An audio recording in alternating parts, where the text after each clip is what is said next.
We hebben geen keus. Het moet nu gebeuren. We moeten er klaar voor zijn. Ik bedoel, de raketten vliegen je niet werkelijk om de oren. Om het echt realistisch te maken zou je dat eigenlijk ook willen simuleren. Dat kan niet. Alleen de focus van de oefening is vooral het synchroniseren van de hele luchtoorlog. Er komt eigenlijk niks dichter bij een oorlog uitvoeren dan wat we nu eigenlijk op dit moment doen. Want we kunnen op dit moment niet anders. Er moet iets op de mat komen waar we credible zijn tegen de huidige dreiging uit het oosten. Voordat we gaan vliegen zijn we eigenlijk al een dag aan het plannen. We doen nu een 8 uur planning cycle. Als het echt voor de echi zou zijn, dan zou dat 12 uur zijn. Om een volledige detailplanning te maken. Je moet zien als een soort groot orkest waarvan iedereen exact moet weten wat hij moet doen op dat moment. En we moeten de muziek nog componeren die dag ervoor. Voordat we in dat toestel zitten, moet ook maintenance alles natuurlijk weer gereed hebben. Dat is ook nog een heel orkest wat ook nog daarnaast moet plaatsvinden. Maar als we dan uiteindelijk naar het toestel gaan, voordat we gaan rijden, zijn we vaak al wel een dik half uur, 3 kwartier van tevoren bij het vliegtuig om alles op te starten. En alles gaat bij ons gesynchroniseerd op tijd.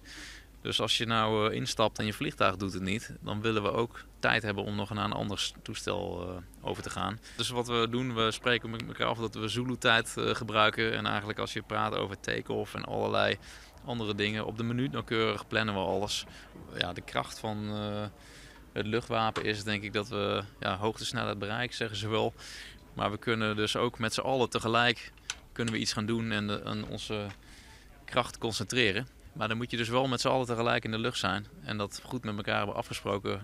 Wie op welke hoogte vliegt, waar iedereen naartoe gaat en hoe laat je dat dan exact doet. We vliegen nu met ongeveer 60 bij elkaar inderdaad. En dat is een grote groep bij elkaar.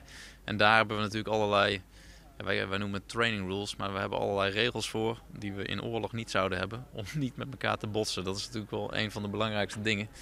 Want als je met elkaar botst, dan kan je niet meer je taak uitvoeren. Dus dat is safety is paramount. Dat gaat altijd voor. Het is een bijzonder, en vooral voor jonge mannen die dat nog niet eerder hebben gezien, om zoveel vliegtuigen, zowel visueel om zich heen, maar ook gewoon op al hun displays bij elkaar te zien. En dat is ook gewoon een hele ervaring die mensen mee moeten krijgen. Dat ze met zoveel mensen tegelijk toch heel gecoördineerd op kunnen treden. Als je dat al heel vaak hebt gedaan, dan merk je dit niet zo. Maar vooral als je zo'n grote missie hebt gedaan en je hebt 2 uur in die kist gezeten, misschien in het donker, getankt, geknokt, 's nachts allerlei acties uitgevoerd.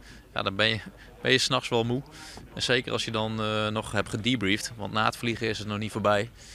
Dus die debrief die duurt ook nog tot 4 uur 's nachts voor ons, als we 's nachts hebben gevlogen. Ja, dan ben je wel kapot en dan heb je zin in een lekker warm bedje. U hebt veel ervaring. Wat heeft u tot nu toe geleerd? Van deze oefening? Ja. Ja, dat wij denk ik toch meer kunnen dan we denken. En dat is mooi om te zien. En dan bedoelt u NAVO of de Nederlandse luchtmacht? Vooral NAVO, ja. Want de Nederlandse luchtmacht ken ik aardig goed, dus weet ik wat we kunnen. Alleen wat we dan samen kunnen, dat is toch mooi om te zien wat er bij elkaar komt.